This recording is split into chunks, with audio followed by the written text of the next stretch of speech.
Welcome to Snakes and Otters, a pointless discussion of eternal questions. Get ready, we're about to live in your head rent-free.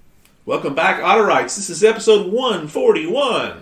I am Martin. And I'm Robert. And I'm Francis, sitting in the captain's chair. We are palate cleanse, gentlemen. Change of direction.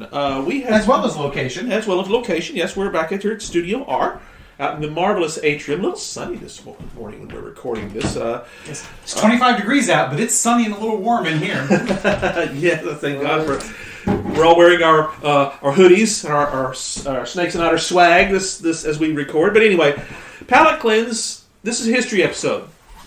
We've done all sorts of things, but one area that we've spent very little time is the Middle Ages, medieval times. We're going to rectify that now. This is the first of several episodes we're going to be doing. 2022 is the year of the Middle Ages. I'm loving it. Totally loving it. That's right, yeah.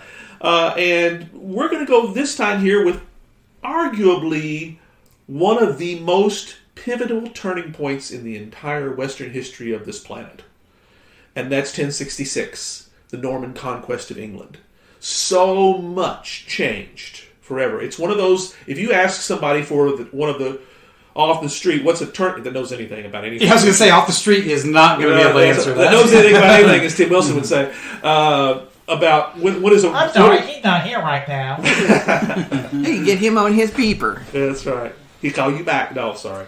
If you ask Hey, somebody... Your husband's getting a lap dance, and he's a piece of shit. And there we go down the rabbit hole once again. That's all it takes. Just mention that word, Tim Wilson, and we're off. But now, if you were to ask a generally knowledgeable person, what's one of the greatest turning points in history, they're going to say 1066, the Battle of Hastings. Yeah. Well, you may have to direct them a little bit, yes. A little bit, that's correct. It's especially a history person, that they're going to know that. Because there's a lot. But as far as... There are very few events that totally change the direction of history like this one. That's right. Because, so much rides on this. I mean, you establish a new ruling family of England. Because there was a king of England. That's right. I know what you're trying to set up. We're not going down that rabbit hole again. King England! That's right. There was a king. There was a governing body in England. Yeah. And it was successful. In many, you can argue it was run very successfully. Right. It was in its ascendancy. They had successfully either fought off or assimilated all the Danish invasions. Yes. At this point, that had all been stabilized. And in fact, one of their kings just prior to this, Canute, was a Dane. And he was one of the greatest in their history. He brought them into an ascendancy that is unparalleled for them, other than Alfred and other things like that. So it's a ripe plum. Well, that's one of the interesting... We should probably talk about that a little bit, because one of the things that I always find fascinating about history and things like the Norman Conquest is this. You've got this island that, the upper half is craggy and cold and nothing but sheet and guys in kilts. Careful now. No, keep going. You're good. And then you got the bottom half, which arguably is very beautiful. There's coal. There's other research, but I don't know that coal is really that big of a deal yet. No. So agriculture is, though. Agriculture will be. But mining is. Britain's rich with copper. Yes. That's So right. And that continues. That's today. But when you think about what makes this little island so damn desirable that everybody around them is constantly trying to conquer it. And so, that's an interesting point, I think, that this little piece of land is so desirable that everybody around them for hundreds of years, well, from the Romans, and probably before that, very much so, yeah, on up, 1,000 years later, are constantly trying to take it over. And you finally get one that is, not finally, because obviously, all of the Saxon wars and invasions and the other things that are going on prior to this, that produces a relatively successful regime. Right. There are multiple invasions before this, right, all over the place. Yeah, during some show prep, Francis and I were talking in Britain. In this period is really kind of the original melting pot. Yeah, because it's original Britons, Pictish people, Celtic people that are then which came Romano-British, right. You Which, know, all those Roman Pictish invasion. people came from the continent too. I mean, Yeah, and then even that's a misnomer in many ways. right, and then Rome abandons Britain to its fate, sort of. The rise of the Anglo-Saxon kingdoms then, after that. The Jutes, and then the Angles, and finally the Saxons. Yes. Because these did not happen at the same time. And those are all separate kingdoms. Wessex and Sussex and Essex and all these places. Yeah. Northumbria, all separate. Mercia. All separate Saxon, Romano... Well, they're Saxon. Saxon. Anglo-Saxon. Anglo-Saxon kingdoms. Then the Danes come... And then that becomes assimilated. And as you say, the lead-up part of this is who really is the rightful successor to Edward the Confessor. Mm-hmm. There's Danish claims, and then there's the Norman claim. Right. And the Normans are Vikings too. Yeah, 200 absolutely. years ago. Right. And what's weird about it, too, is this probably would have not been a big deal if England was still divided into those 5 kingdoms. The Danish invasions and all that Alfred did and his son Edward and all the uniting of England into one geopolitical entity, which is even when it's ruled solidified by the Danes. Again, as you mentioned, Canute. Yeah, but Canute, one of the things he did was solidify that it's all one people here, all one geopolitical entity. Yeah, with multiple peoples, with a consistent administrative state throughout the That's land, right, which is efficient. It's very efficient. I'm having shades of Monty Python as we're talking about all of this. Hey, Terry Jones had a history doctorate, for goodness sakes, and that's where a lot of that came from. And that's one reason we love it so much. In many ways, the England of this time is the Holy Roman Empire before the Holy Roman Empire. You've got all of these little polities that have vied against one another for decades and centuries. Yep.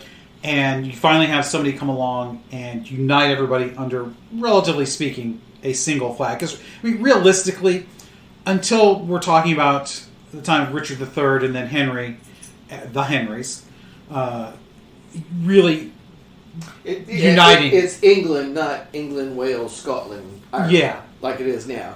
But it is all the way to the Scottish border, all the way to the Welsh border. It becomes a single unit. That's right. But there's still all these rival factions. I mean, you still have, every time there's a new king or somebody dies without a clear successor, there's always going to be some civil wars going on. Well, but which is kind of the point. By the time Edward Confessor, really Canute, a lot of that goes away. They all sign on to being under these for the last 3 or 4 kings. But they all want to be the top guy. Is still my point.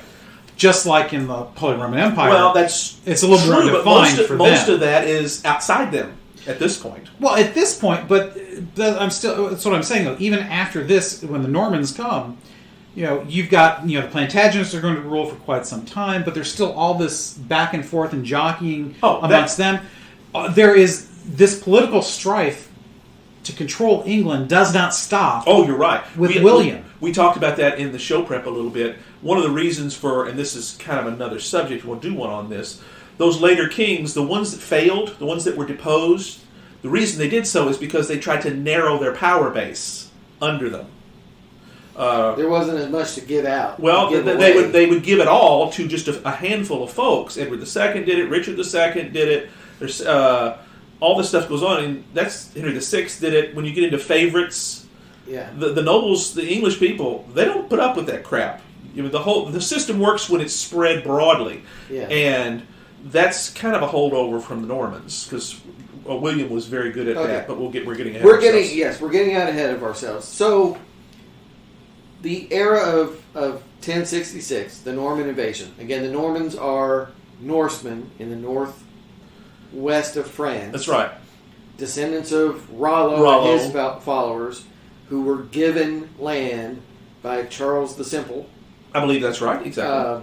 Several generations before. Like 200 years. Yeah, it's 6 generations, 7, something like that. So it's, okay, you Vikings, if you'll leave us alone and guard this coast, you can have this land. Mm-hmm. And those Vikings assimilate into this French culture and become Norman French.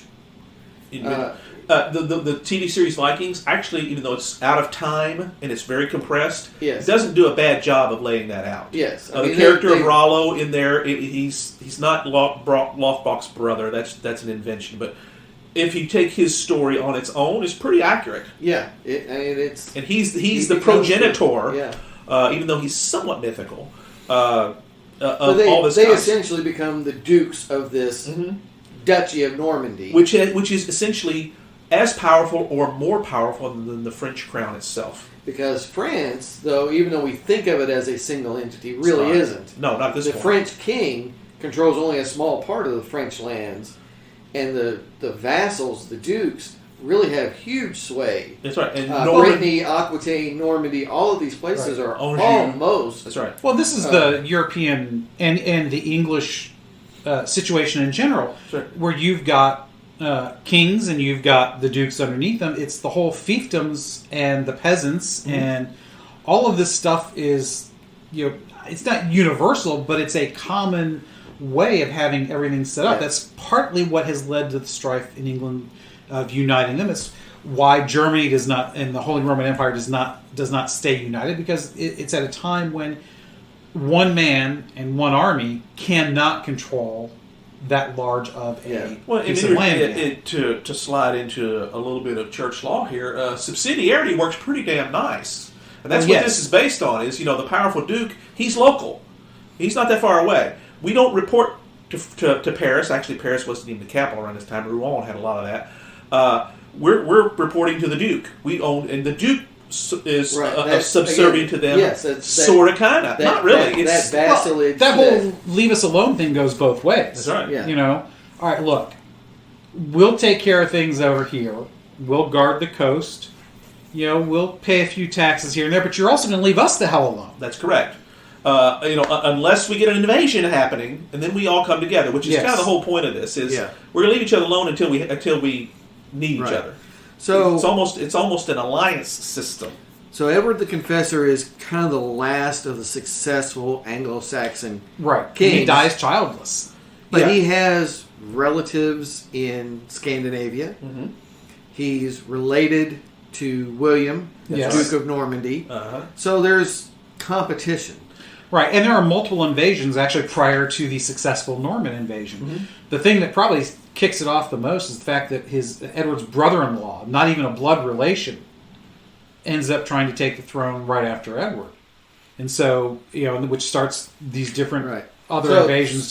So, and then you get your political gerrymandering that goes along with this and says, well, Edward said it was me. Harold does that, But no, it's not. Of course, William does that. No, Edward told me. I get this. That's the part of it, is there's a propaganda thing going on of, no, Edward designated me. No, Edward designated me. Anyway,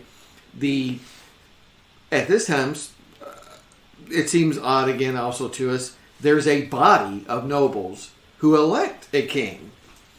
And they confirm Harold Godwinson, kind of the leading noble. Right. Who said, Edward said it was me. That he does He's one of the claimants who says, yep, Edward said it was me. So Godwinson takes over, but his own brother Tostig is in on all this, and he wants a part of it. Well, that's right. So Tostig teams up with this Scandinavian claimant, Harold Hardrada. Yes. And at the same time, William is saying, nope, it's mine. I'm coming. Yeah, so they all know Harold Godwinson really, the deck was stacked against him from day one. Yeah. Because they've all said, when he says, it's me, they all say, oh, really? No, watch this. Yeah. Read my facts. Hardrada. It's tough to have more than one enemy. That's right. It is. Well, and that's probably what is Godwinson's downfall. Oh, absolutely. He has to take care of Harold Hardrada first. That's right. And then William comes along and is like, oh, well, we're fresh, although he was outnumbered. He was. At Hastings. Right. One time where the French won.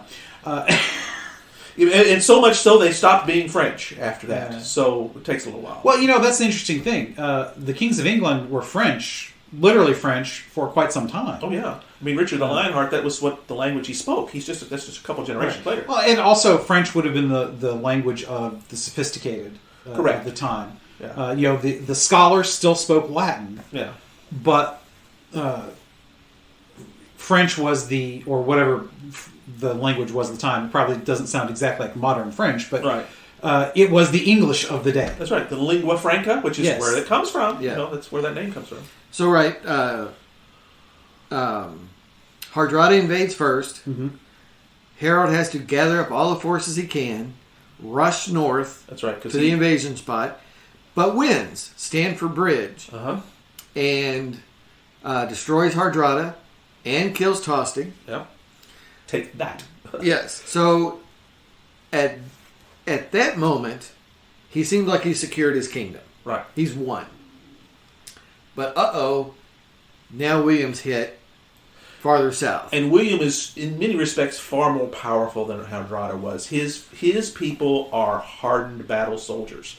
Not to say that Hardrada's weren't, but there's a sophistication that comes with the Norman people that cannot be forgotten, that is unique to everyone in the entire European theater.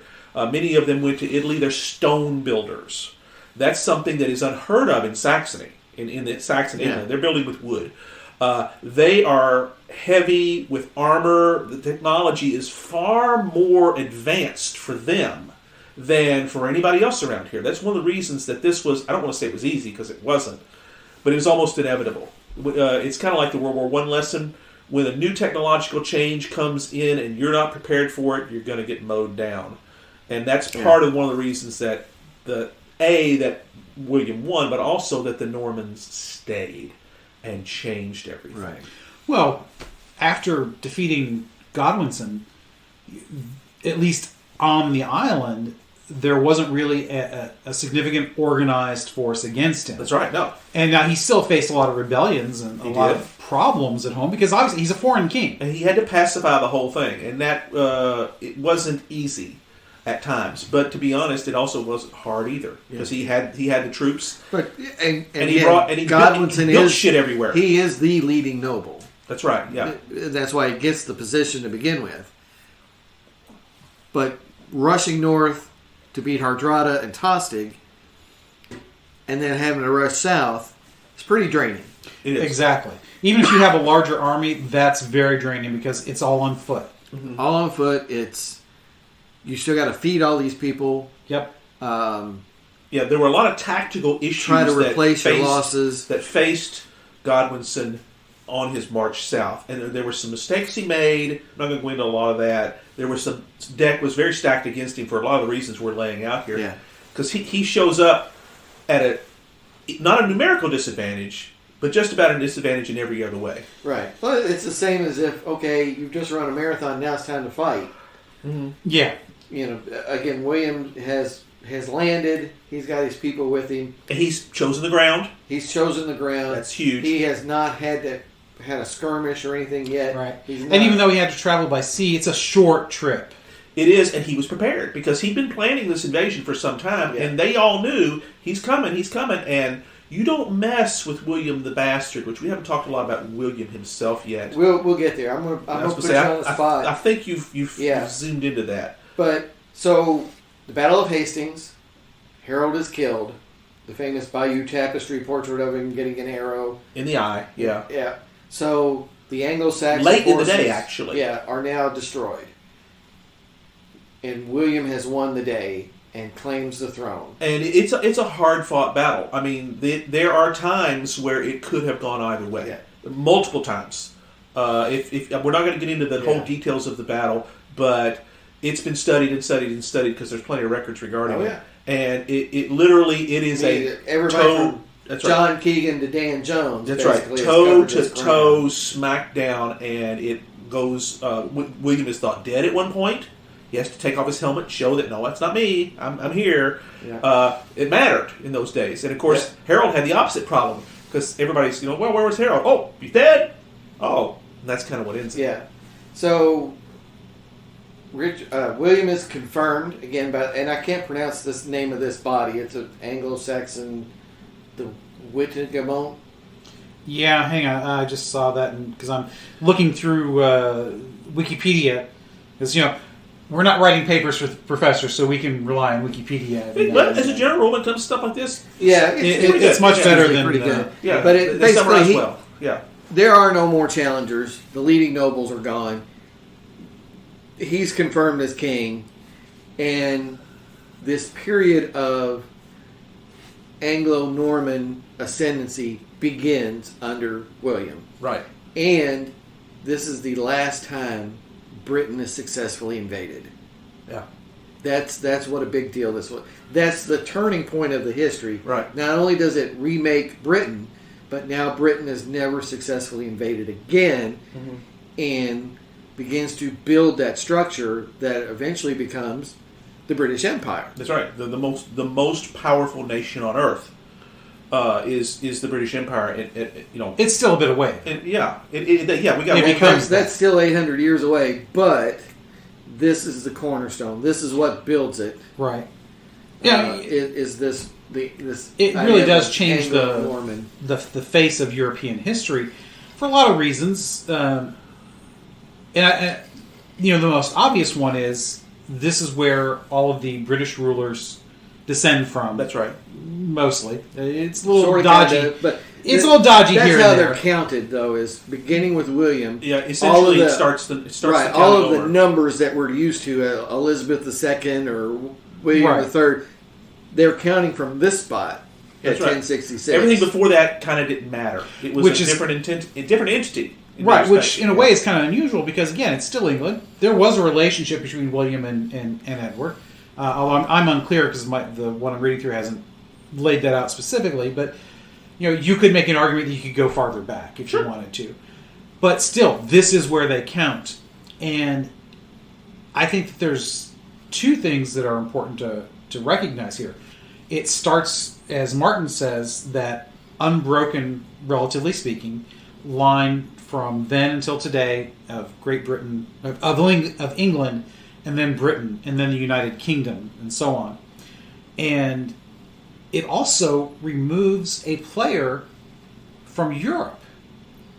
So you've got the Duke of Normandy, and basically his whole setup, for lack of a better word, but he's essentially removed as a power from France, and his base is now in England. So, which is presumably a much better place for him to be, because otherwise, why would he go? Now, the English and the French are still on the coast there. There's lots of back and forth because the French or the English kings think they should also rule France, but they're never really successful at that. No, but here and there. But you're right. Long term, no. Several British monarchs after this point really do consider Normandy and France as their power base. Oh yeah, well, the Henry II especially. Well, yes, was like that's one of his names. Britain's in my pocket, but this is really where I'm from. I get that. Yeah, but their focus is not Europe; it's England and that little bit of northern France. Yeah, keeping the throne. Whereas if he had never gone to England, you could make the argument that he might have gone for France. Because obviously he had a good military force. It's possible that things... You just got to marry your kid off to a princess, and then you've got a claim to the throne. That's right. Exactly. Yeah, we would have had to have done that. And but he's obviously... But my point is, he's a man with ambitions. It redirected them from the continent to England. Yes. That, I think, cannot be understated as... You're exactly right. And I want to as ask a result. Francis about those ambitions, yes. Oh, yeah, because in many respects, which so much of this is tied up in the person of William the Bastard himself. Yes. And that to me is one of the most fascinating things about this. All of this stuff that's happening, all the changes that happened, all this stuff, it comes down to one man. And our famous one man with a vision. That's correct. And a lot of that is, and I steal it from Babylon 5 again, one of their themes is the power of one person to change the universe. This is a perfect example of that. And this is one of those cases because that really nobody else could have done it like William, because he leaves a secure dynasty in place that's still with us today. More or less. Sort of, kind of. Yeah, sort of, kind of, yeah. Not to say there's not been issues, but ultimately... Before we get more into talking about William and what he was about, his makeup, tell me about your books. You brought some... we always got to give the Otterites some material look at here and back this up. So Right. There are books. lots of. Obviously, this subject has more ink written over it than so many others. Yeah, than almost anything else. Yeah. That's right. It's been done a lot. I'll give you several from my bookshelf. These are by no means exhaustive. One of which I don't have here, but it's one of the most recent. Is Dan Jones's book on the Conquest, because we love Dan Jones. He's going to be we're going to be hearing more about him in the other days. But David C. Douglas did a book, William the Conqueror, that is still, in many respects, I mean, he's from the British Library. The damn thing was written in '64. It's like Paul Murray Kendall's book on Richard III. Yeah. It still is the standard. It's well researched. It's eminently readable. I've had this book for years. I have the ebook version of it. I've read it twice, actually. Yeah. It's like, if you want the exhaustive book, you can Sine qua non. That's right. You can find this just about anywhere. Like I say, download it. It's very reasonably. David C. Douglas, William. It's kind of like always in print. Yeah. It's one of those books that it keeps being give us done. the next one. Something more recent, but this is a bit more. It's not so exhaustive and expansive, I guess is the better word. Norman Conquest by Mark Morris. It's a very recent book. It's only from 2012. And it Wall Street Journal, USA Today bestseller.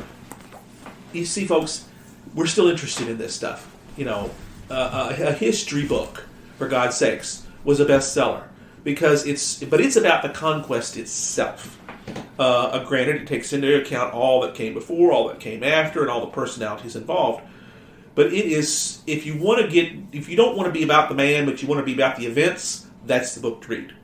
If you want to be about the man, then the Douglas book is the one. And then what's your last one there? This is not a bad one. It's not a huge one. It's by Frank McLean, 1066, the year of the three battles.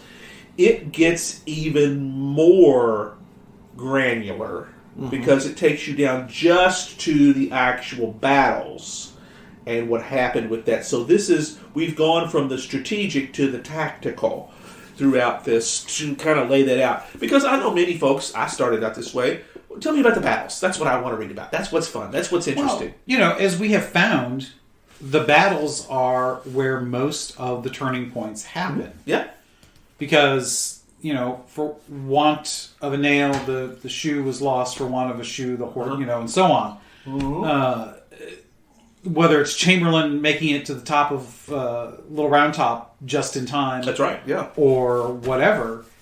There are so many little things. And, we really aren't even talking about any of that because we're not talking about the battles here because we're talking about the importance of the event. Correct, yeah. The big picture. The change in what changed history was not so much the battles, they were the vehicle. Yeah, they were the discrete point where everything turned. But the real change is you've got William the who has gone from the bastard to the conqueror. He hated that name, bastard. Oh, well, of course he did. He absolutely hated it.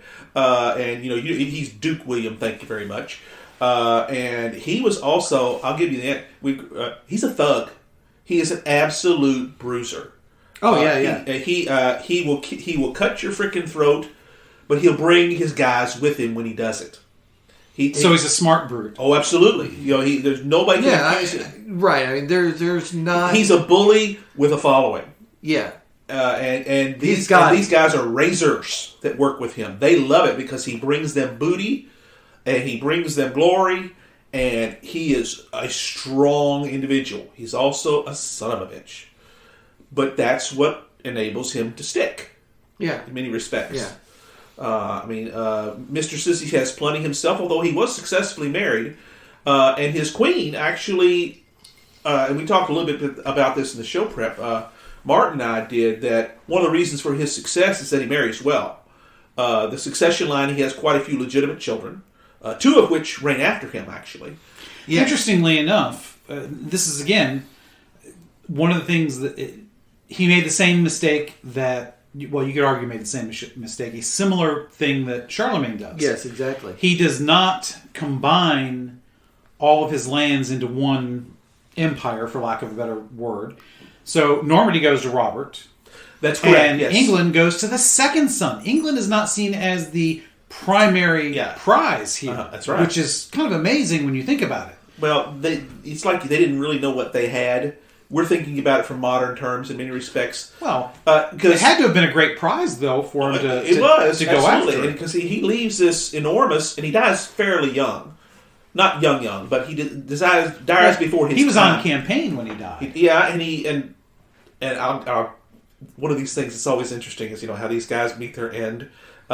He's a superb horseman, and he ends up in a accident. The pommel of his saddle goes right up his, and that rips him apart, basically. So he bleeds to death over several days, and that's he's basically impaled. He probably could have lived another 20 years.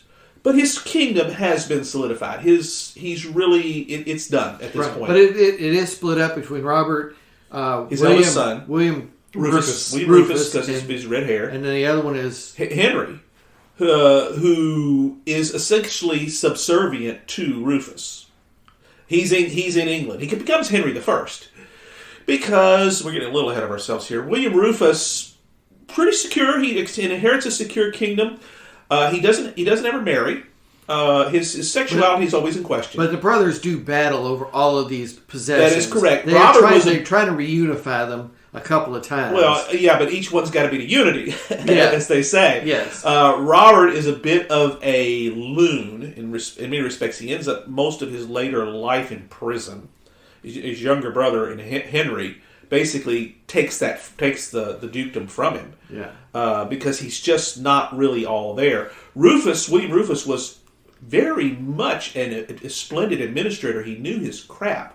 He knew his stuff. And solidified things in his... Especially in England. He really does take over. Yeah. But he's killed in quote, in a hunting accident, quote. Which, that's correct. And no, he wasn't hunting with Dick Cheney.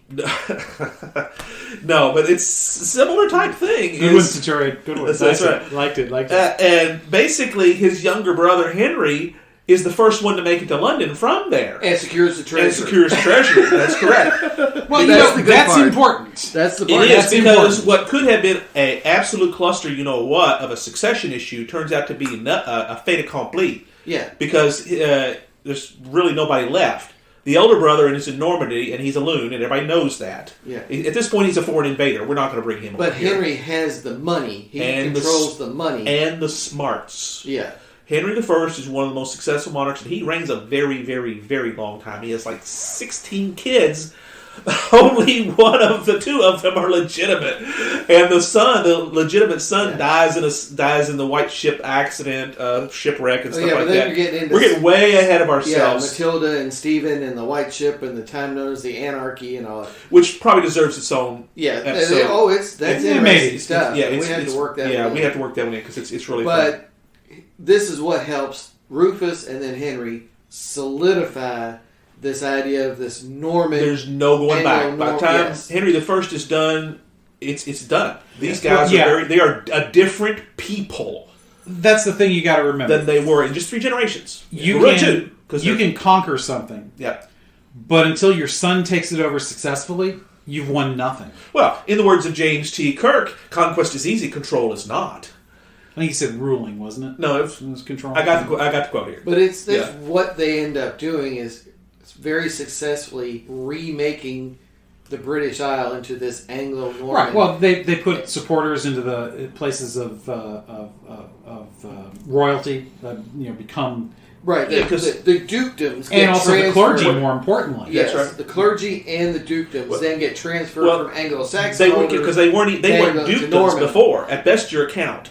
All that whole concept of duke. Well, is relative was even a proper term. Well, that's right, because dukes there are very few of them. And all this comes from Roman administration. That's correct. You have to be a literal relative of the monarch to be a duke at this point. That changes later. Yeah. And that's most a lot of that comes in with William. It's all turned over to Norman guys. And so that's where you get at best these Saxons are subservient. Yeah. They might be killed. You lose the Saxon names, and then these guys all become Delapole and all these other French-sounding names. It's like, well, these aren't British guys.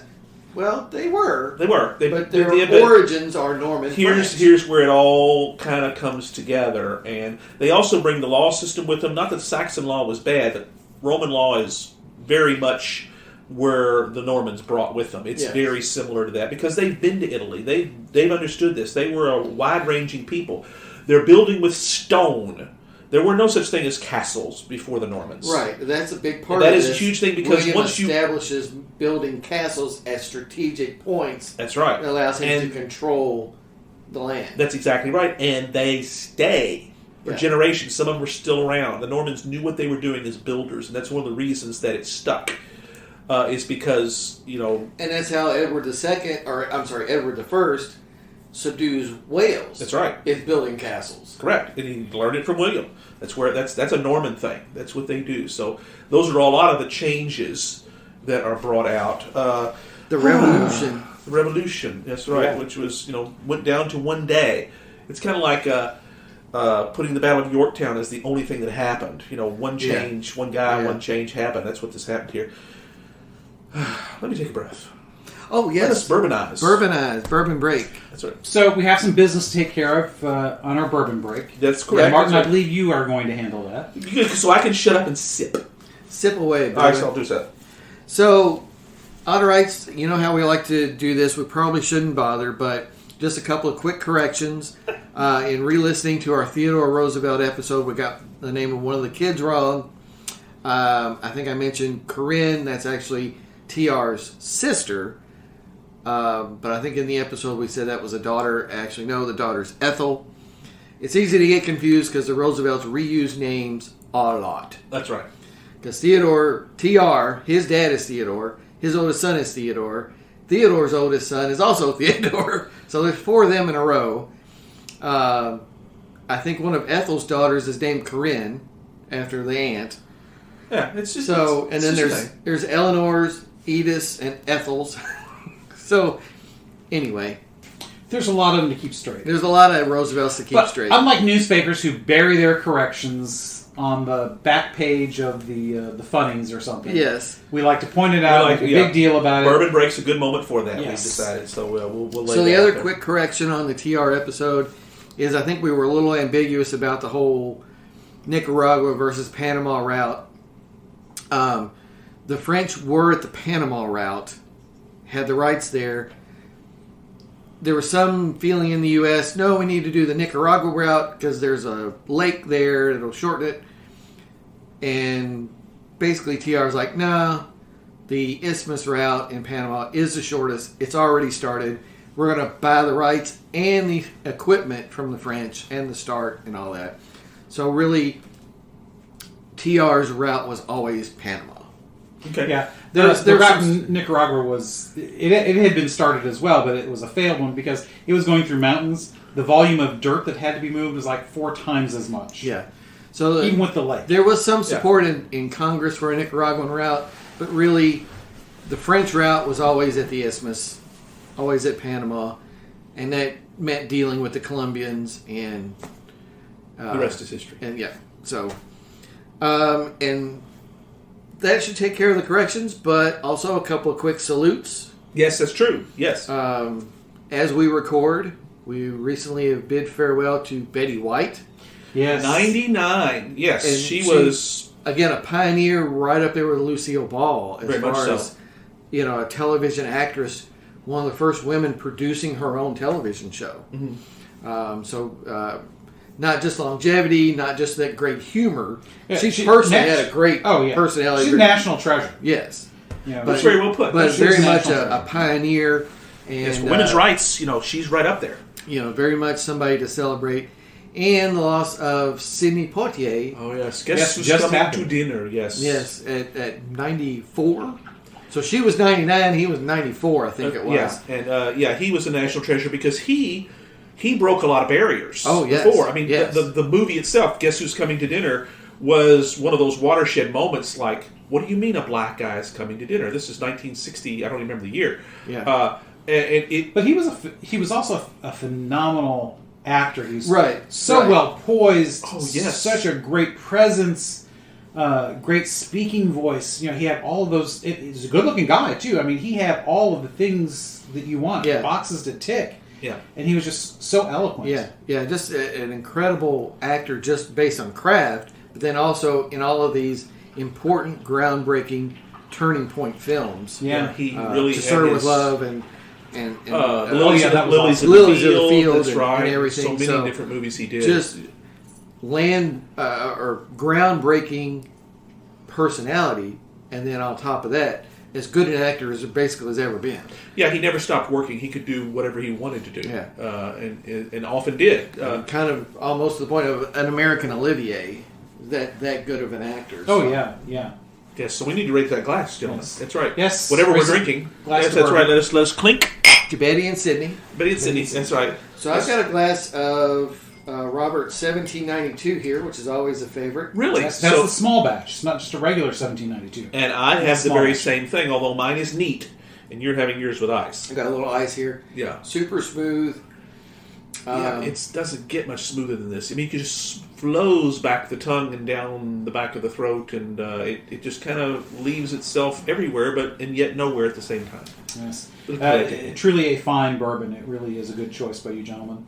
So, I am drinking out of my Detroit Tigers. I was going to say, that's your Detroit glass, isn't it? Yeah. Version of the bourbon glass. I actually got a couple of bourbon glasses for Christmas. So I actually now have 4. So we each can have one, because I got one from Martin. Yep. And I got one from the girls. And the one from the girls I showed Yes, Francis. you showed it to me, yes. It's a map of Kentucky with all of the distilleries. Which is very fine. Totally very cool. fine. Yeah, but very glass. nice. So I'm doing the Trader Joe's bourbon. So Yes, Trader we've Joe's not has done started that. their own bourbon. I don't know the details on where they get it from, if they're just buying some casks and labeling it, or what. Yeah, under contract with an established distillery, most likely. Yes, most to likely. Provide something branded. So yeah, it's something I we first might had have it several weeks ago. Probably around Thanksgiving, I guess. I don't know. And I had it neat that time, because my first choice is generally with a little bit of ice, or very least some soapstone or the steel balls and chilled. That turned out to be very medicinal, almost like NyQuil. Ooh, those are them's fighting words. Those are the ones that you don't like. That was probably my least favorite bourbon I had ever tasted. So Really? yes, so since our Jim Beam Black experience with the difference between on ice versus neat, today's the day I will try it on ice. Just like with the Jim Beam Black, totally changes the bourbon. Incredibly different. The medicinal, now part of that is, it's a little watered down because I have the ice. But before the ice fully melted, I sipped it while we were doing the early part of the show. And it really did alleviate that medicinal taste. This is a bourbon that you do want to have a splash of water and to chill it. Because it really does bring out the flavor. Changes the character. It really does. I can't. Does it feel like maybe it's one that just isn't aged long enough? It just kind of rushes out. Possibly. And you've got to change I've never that chemistry. really tried. I've never really. It's again one of the many experiments we need to work on. Yeah. Is looking at the age and whether or not that has something to do with how the taste comes out. Because certainly, the earlier the bourbon, or the younger the bourbon in the cask, you're not going to get the flavors that are. Yeah, you're not going to get that mellowing interplay with the wood and the char over the years. The expansion. Exactly, you're going to get much more of that harsh mash. Kind of, you're going to get the ethanol flavor. So that could very well be it. But this has a fairly good taste. It's not really biting. I mean, it's got a bite to it. But, it's not one of those really harsh ones where it makes you want to start coughing. No, we don't like that. No. Well, not even the Devil's Cut is like that. Oh, no. The Devil's Cut is probably has the most bite of the ones we've tried. I was tempted to use the word harshest, but that's not fair. It's not at all. It's just... It's the medicinal is harsh. For the Devil's Cut? In my opinion. No. For this. Okay, this. yeah, I was going to say. That's because I've not tried that yet. I've just got your word to go on that. Yeah. Interesting. I would recommend this as if you saw this on on a shelf. This is not a bad one. Again, you want to add a little bit of ice to it. I probably should have only added 1 ice cube. I added 2. So this is probably watered down more than I would like it. But actually that makes it a little bit more mellow. Smoother. Because again, it's watered down. The bite is more in the back of the throat. Mm-hmm. The medicinal part is gone. One thing I've noticed is the medicinal ones tend to have almost an oily context to them. Mm-hmm. This does not. Once you've chilled it and add a little bit of water to blend that together. So this Trader Joe's is not bad. Just do not drink it straight up. Okay, that's fair.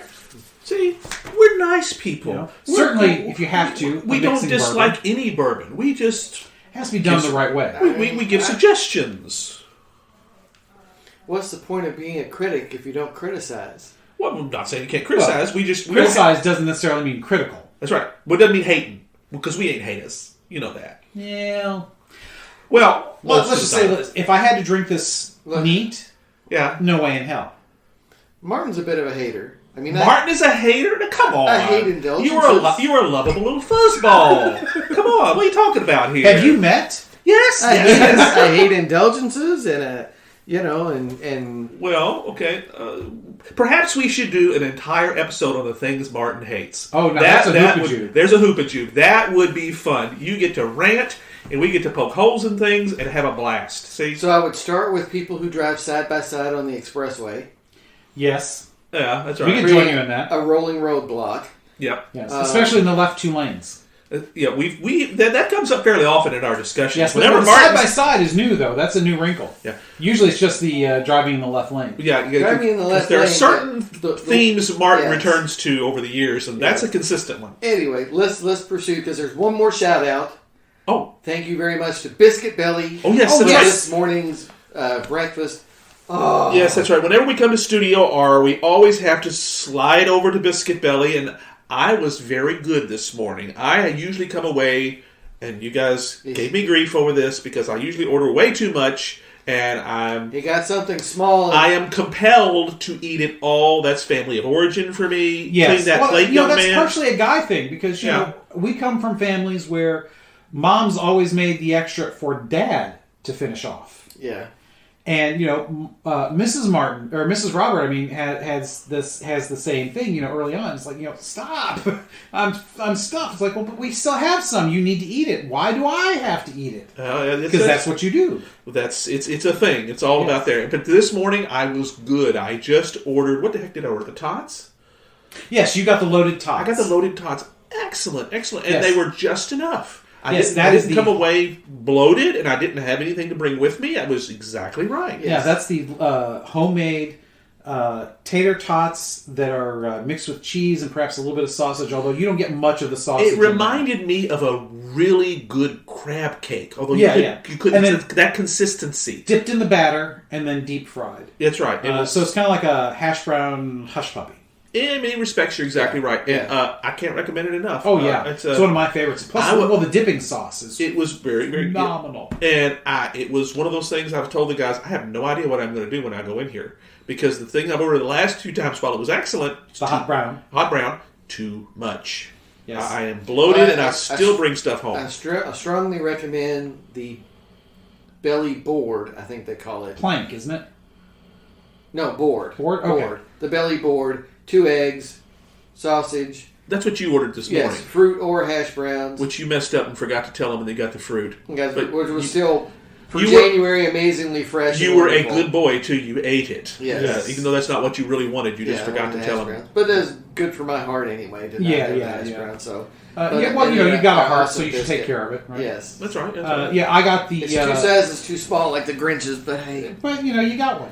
Keep it unblocked. Yeah, that's right. So Robert here got the pancake corn dogs, which is the... That's what you usually get, isn't it? Quite often, yes. Quite often. Either that or the tots. Yeah. Right, which is kind of why... So it's that wonderful, absolutely spectacular sausage that they have. Very good. I cannot speak highly enough of the sausage, which apparently they get from Cisco. Because I asked about it one time when we were there. Which is, one of the major providers around here. It's got the awesome casing on it and everything. It's not a heavy casing. It's finely ground, these links. They're probably, good 4 to 5 inches long, good circumference, dipped in this pancake batter and then deep fried as a corn dog. Yeah, and I also got the side of hash browns. And so good. If you can't tell, listeners, and maybe this is your first episode, we love Biscuit Belly. We do. It is the official breakfast place of Snakes and Otters. Although, now that we are, that Martin and Francis are over by a Waffle House, we've enjoyed that. We often have gone over there. Yes, it's not Biscuit Belly. But it's not Belly. Now, of course, last time we did IHOP, which was a nice change of pace as well. That's right. It's just a little further to drive. Yeah. It was, but it was worth it. I think so. Well, it was a good change of pace. So. I don't know that Martin agrees with that, but I think he's being nice. It was all right. It was okay. The coffee was outstanding. Well, they're famous for their coffee, and they do a fine job. I do love a good cup of black coffee. Yes, you did enjoy the Biscuit Belly coffee this morning. Oh, it's so good. And I got made fun of because I like mine with heavy cream. And lots of sugar. Yeah, well, Would you like a straw to drink your sweet coffee with? No. I'll just... No, I like my coffee sweet. Yes. Now, although generally all I do is squirt some sugar-free when you have a sweet wife like mine, everything must be sweet. She listens to these episodes, doesn't she? No, she doesn't, but I'm trying to get her to. No, so just in case. In case, that's right. I'm going to bring you a pink straw. No, you will not. To drink your coffee. No, sir. Well, he can bring it any time. That's right. You'll use it. No, I can guarantee you this. Yes. No. I gotta say, it's my fault. I started the assholery this morning, and it is not let up. Yeah, that's quite all right. Let's skip a bit, brother. I meant to do just a quick shout out to Biscuit Belly, and they degenerated into a commercial, making fun of a free commercial, which we've not been remunerated for. Yes. But anyway, Biscuit Belly would be a great sponsor. We're available, folks. If you're listening, we need to talk to them. Brought to you by Biscuit Belly. Snakes and Otters brought to you by Biscuit Belly. I could live with that. I can certainly live with that very much. So, but anyway, Francis, let's start wrapping this bad boy up here, brother. That's right. And tell us some more about William himself. Well, I've done most of that already. William the Bastard is an apropos name. He really was that, but he is a strong personality, and I think that's the strength that he brings. If you ask me to describe him in one word, other than bastard, which there's a there's a couple of reasons for calling. I mean, he's John Gotti. He's tough. Yep. And he's got loyal people, and he's got ambition, and he knows what he wants to take over. That's right, and he is bloody. Absolutely. Yeah. His enemies do not last. He doesn't pussyfoot around. I mean, if you cross him, you will get cracked. John Gotti is a very good example of that. You don't mess around. Yeah. And he has a strong, stable dukedom that is stronger than his overlord. Normandy, at this point in time, is more of a power than France ever is. Now, again, feudalism, he's nominally a vassal of this the is French 200 king, years after Charlemagne, Yeah. so things have fractured in many respects, and Normandy has ascended to itself. Yeah. It has and that's part of what he does. Talking about feudalism's role and what feudalism is a whole nother episode. So, but it's important. Well, it's vassalage and who you owe homage to. Well, that's one of the reasons why. To go back to what Robert was saying earlier, that's why I think a lot of the reason why William could have taken his claim against France and gone in that direction. The reason that probably wouldn't have happened was because of the feudal oath that he owed. That would have been revolutionary. That would have been a rebellion.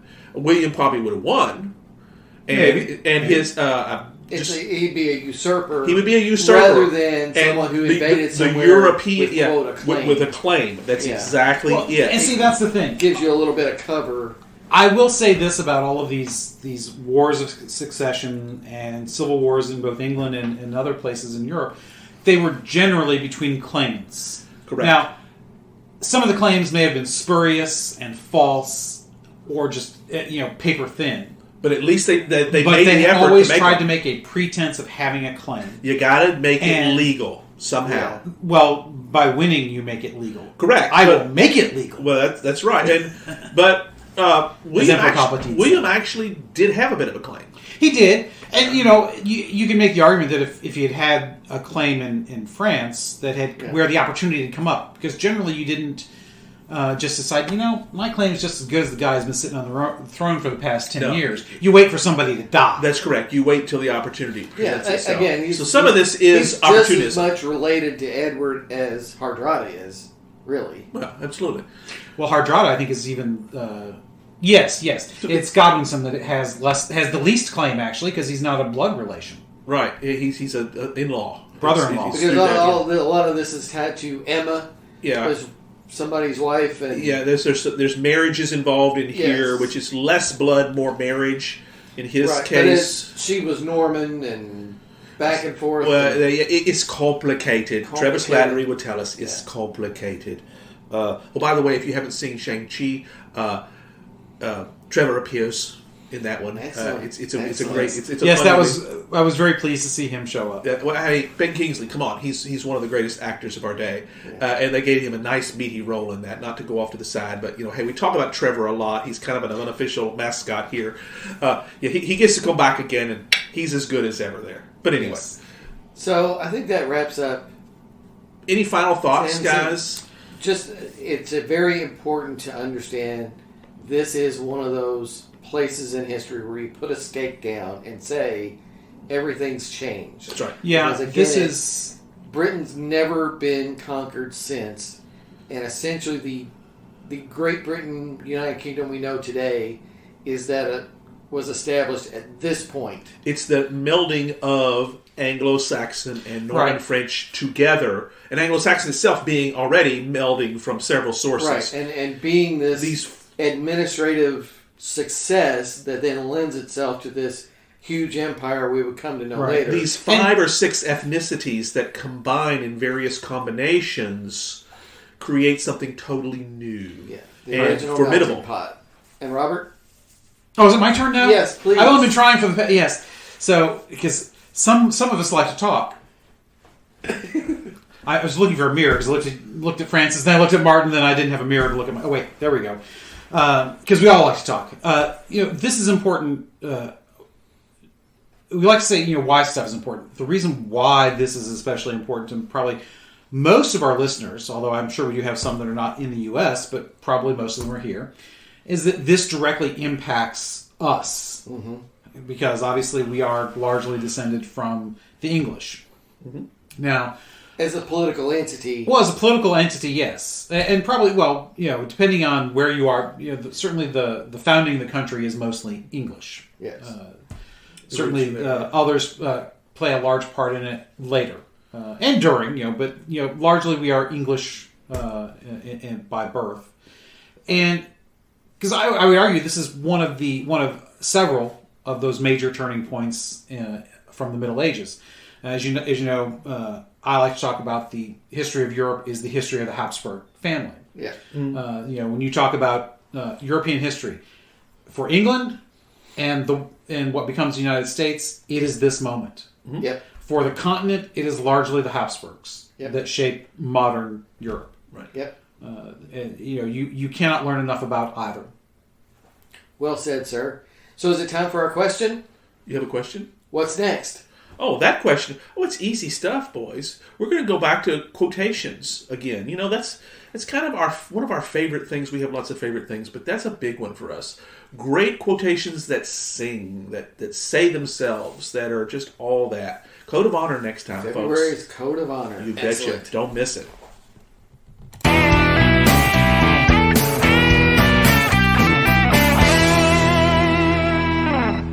Hope you enjoyed another pointless discussion of eternal questions. Remember, new episodes published every Friday at noon Eastern. Spread the word. We're on all the major podcast platforms. And leave us a comment or review because that helps others find us. We're on Instagram, Twitter, as well as our website, snakesandotters.com. I'm Martin. And I'm Robert. And I'm Francis. Join us next week. Same snake time, same otter channel.